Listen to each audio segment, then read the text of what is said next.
Today, I'm giving you one of my most anticipated game releases of the last few years. We got ourselves one of the most creative, possibly beautiful looking games we've had in some time. So let's investigate whether this game is worth buying or if this case is going to fall through the cracks. But first, we need the help of a professional in order to crack this case. This looks like a job for Sherlock Cove. Mouse P.I for hire gained popularity through social media and kind of became a viral sensation if you were in the video game space. It is a 1920s, 1930s old classic detective noir style game. What is so interesting about this game though is the hand drawing artistry that the producers and the artists brought into this game. It is a beautiful looking game. And for starters, off rip, I was already hooked immediately. As you fire the game up and the menu starts and you go to your privacy notice when you're first starting the game, all right? I love jazz music. They start with jazz music because it fits the time period. Also, the beginning, there's some guy just kind of singing in the background as the menu's loading up. It gave me the feeling of like I was booting up a game like a Sly Cooper or something to that extent. I was automatically drawn in and ready to play this game. So, for when you do start the game, it's very cool how they have it set up. There are different gameplay modes that you can do. Kind of similar to what we get with Ghost of Tsushima. The three modes we have are your studio cut. That's your clean, normal version. That's what it updated. It's going to look the clearest, crispiest, clear picture that you can get on your screen. Next is the director's cut. This is the correct film era where, like, if you've watched an old timey black and white footage, it's got the white lines that pop in and speckle throughout the screen. That's the way I chose to play. I think it looks great. It adds a nice little style to the game that fits what they were going for with this game. They also changed the audio to make it sound like it was that time period's audio, which I thought was very cool. It's a nice little attention to detail that they give you in the game. And then you have vintage, and they just lean a little bit more heavier into, how the visuals look on screen. It looks a little bit more dated, and the audio does sound a little bit more muffled, kind of like you're underneath the water or something. But I think it's very cool. I will say I think you should definitely play this game on one of the two classic vintage modes. The first version is going to be fine. It'll look great, but if you want to really immerse yourself into the game, I think one of those other two modes is the better way to go. As stated, I cannot say this enough about this game. The hand drawings that the artist did for this game are beautiful. You can tell the attention to detail is pretty much put in every scene, from the way characters look, even to how the background looks. Yeah, it's in black and white, but you know what? There's little attention to detail everywhere. And while you're walking through these levels, you can see it woven in and throughout each level, as each level has like its own feeling of where you at. Like, for example, there's one level where you're on a dock. There's one where you're near a bar. There's one where you're in an opera house. They do a great job of the attention to detail throughout the level. Our main character, now getting into the plot, and Troy Baker, the great Troy Baker, voices our main character. Our main character's name is Jack Pepper. Yes, I will say there's a lot of stuff in here that goes along the lines of something to do with cheese, because why? Mouse and mice have cheese to eat. So they play on this a lot in the game. Like, there's a shipment of fondue come through and they talk about cheese all the time. You know what I heard? The main villain in this story is a real monster. You know what else I heard? So yeah, going back to our plot, we have our mouse detective, Jack Pepper, is investigating a classic whodunit style, like a murder or something that's going on. And it plays just like how an old detective noir film would go. It's very fun.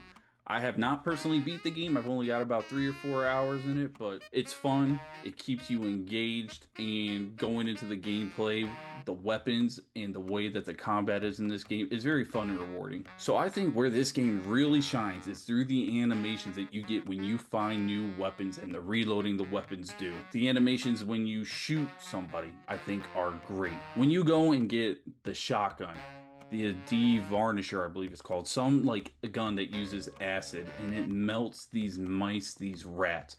And the little animation that plays along when you shoot the enemies in this game is just so much fun. Each little gun has their own character. to that gun. It's very cool. The names of the gun actually made me chuckle. There's one point in this game where you pick up a Tommy gun, little Thompson gun, but instead of calling it a Tommy gun, they call it like a James gun. Found that really funny. There's a cannon you can get, and they actually call the cannon a loose cannon. Yeah, they might be dad jokes, they might be goofy, but you know what? It works so well for this game. Speaking of combat, when you go and shoot enemies in this game, it might look like a cartoon, but it don't play like one. It's really not made for kids. It's more along the lines of the Itchy and Scratchy show from The Simpsons. And when you shoot an enemy in the head, boy is it great. You see the head explode, you see blood splatters everywhere. It works really well.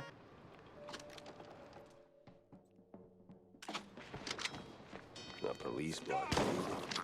We sure went big on this one.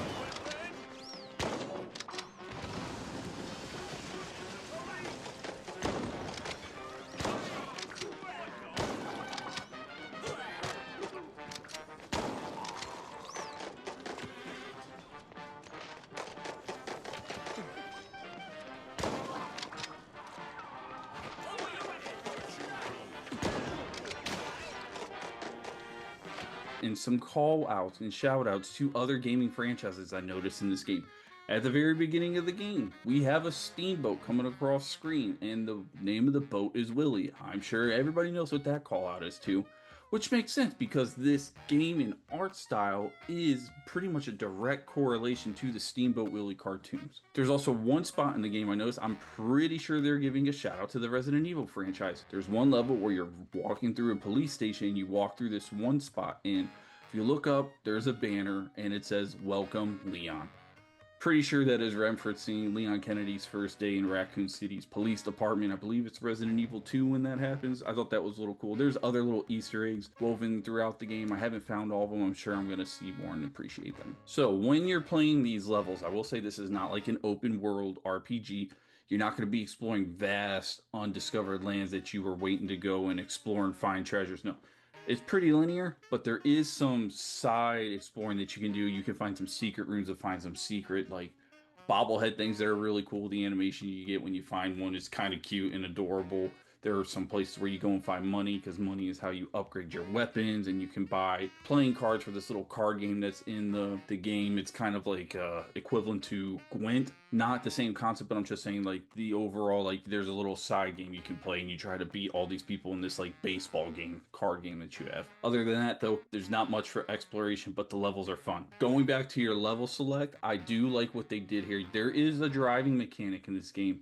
It's very elementary though. It's nothing crazy. You just drive your old school car around the map to the different locations, and that's how you select your level. What it made me think of were the old school Super Nintendo Mario games, like Mario 2, Mario 3, when you're selecting and you gotta walk to the next point on the map to where you want to go. That's what it felt like. It is fun though. Do I mash the horn button while I'm driving my car to the next level? You bet, because it's got the old school horn. So don't know why I love it. So for this being kind of like it almost looks like a Paper Mario aesthetic while you're in these levels, that things are 2D, and when you turn around, they turn around and follow and kind of watch you. I will say they did a good enough job to where it feels like the background in these levels are alive. You'll go to spots where there's a smaller mouse getting beat up by a bigger mouse. Something's happening in the background. You got one drinking alcohol on a fire escape, watching what's happening below. They do a pretty decent job of making you feel immersed in the environment that you're playing, and I really appreciated that for this game. Because if you're not immersed in the environment, this game can get boring pretty quickly. There is a very unique feature in this game though. When you are lockpicking locks, yes, you have to lockpick locks, either open a vault, get to a next section of a level. And the way you do this is you actually use your mouse tail, and it's cool. You can see how the mouse tail and the mechanic for the lockpicking, it can be pretty challenging. The puzzles for the lockpicking can present a problem, and some of them are timed, some of them only give you a certain amount of moves. And for some of the vaults or the safes, if you don't open them up within that time lot or the amount of moves, you can't open it up. So I did like that. I like that it wasn't just something simple. They did actually put a little bit of effort into the lockpicking mechanic. So I have a lot of positives about this game, but there are a few negatives I have. First negative being is how the levels operate. It's pretty basic. You've seen this happen before.